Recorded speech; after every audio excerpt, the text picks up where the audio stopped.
Diskusi cumi ribut.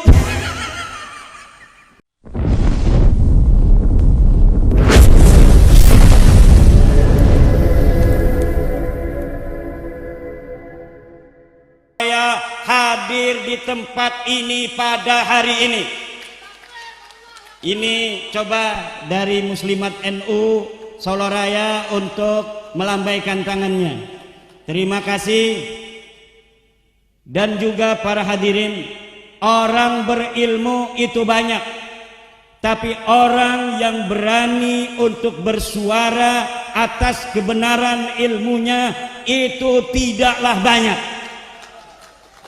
Orang yang punya keberanian banyak, tapi orang yang punya keberanian untuk memperjuangkan bersama-sama dalam satu komando itu sedikit. Maka kita bertekad dengan berorganisasi di bawah Laskar Wali Songo ini, kita di bawah satu komando di dalam kelaskaran, yaitu kepada Panglima Besar Laskar Wali Songo Gus Abbas Buntet Cirebon.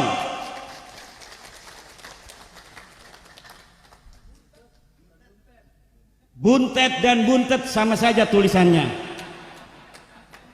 Ini Tengku kadang-kadang bungsu dia. Ini bungsu, makanya bungsu begitu. Saya banyak dikelilingi bungsu-bungsu, jadi amboknya gede-gede. Itu Bagus Mogi bungsu, Abad Said Tengku bungsu, Gus Fuad bungsu, banyak bungsu. Masalah cumi aja ribut. Diskusi cumi ribut. Itulah bungsu. Diskusi biasa lagi makan ada cumi, ini haram, ini halal, ribut akhirnya. Sampai dibawa-bawa ke YouTube. Mbak Alawi ketawa aja, Mbak Alawi. Sangkain serius masalahnya. Ternyata cuma masalah cumi. Kepiting, cumi sama peda. Kata orang Banten halal, karena saya suka. Kata orang Aceh haram. Gus Fuad belain saya karena masih saudara. Ribut akhirnya sama Tengku masalah cumi-cumi itu. Akhirnya kebawa ke YouTube. Mbak Alawi udah girang aja, nyatanya cuma masalah cumi.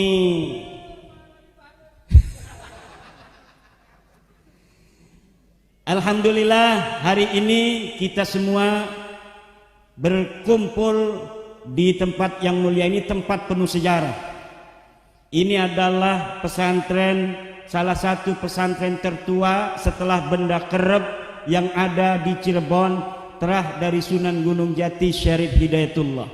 Itu adalah Kiai Haji Abbas, kakek daripada Gus Abbas ini.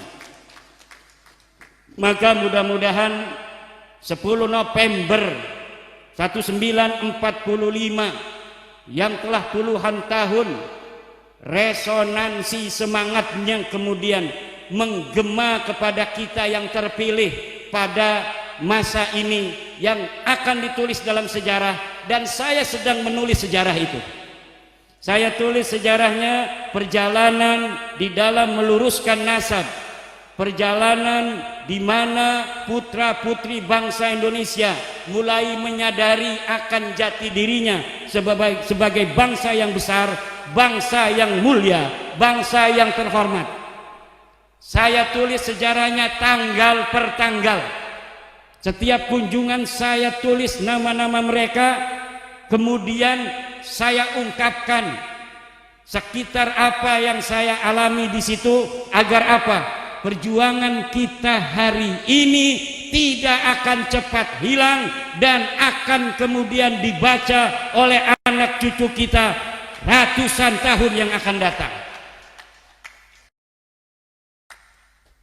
Dari Kalijaga saya lupa, ini ada pemangku dari Demak, dari makam leluhur kita bersama Sunan Kalijaga. Alhamdulillah bisa hadir juga bersama-sama kita. yang bernama Kiai Haji Mujahidin yang biasa disebut Gus Muj. Dulu zaman Sunan Kudus, kalau pengen tahu berapa cuma tentaranya, 700 orang doang. Sunan Kudus itu diberi sama Sunan Raden Patah, Sultan Patah, itu 700 pasukan, tapi dapat membereskan dari mulai Surabaya sampai Banten. Seluruh pemberontak dari Kesultanan Demak dapat untuk dibereskan hanya dengan 700 orang. Makanya yang ada Sunan Kudus garang-garang, kiai tapi garang. Sunan Kudus. Kenapa? Karena Sunan Kudus adalah panglima dari para wali Songo. Sunan Gunung Jati hakimnya. Kalau ada yang bulat, Sunan Gunung Jati. Sunan Giri itu waktu sidang antara Syekh Abdul Jalil dengan Sunan Giri ribut sebagai jaksa dan penuntut dan pengacara, yang menghakimi adalah Sunan Gunung Jati Syarif Hidayatullah.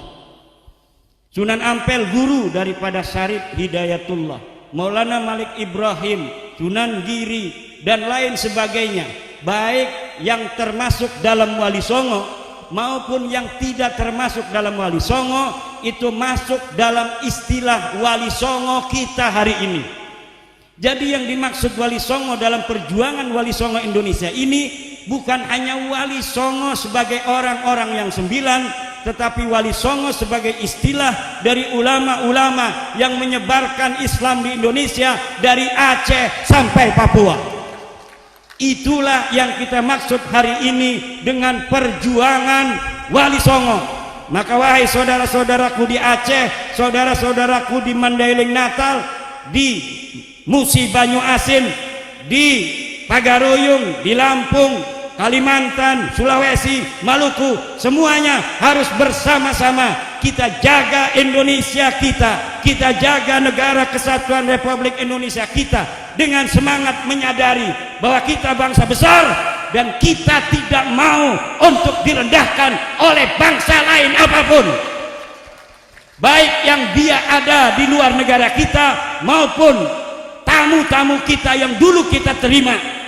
Wahai para tamu-tamuku, tamu-tamu kita bersama, kita akan terima siapapun tamu kita, akan kita hormati.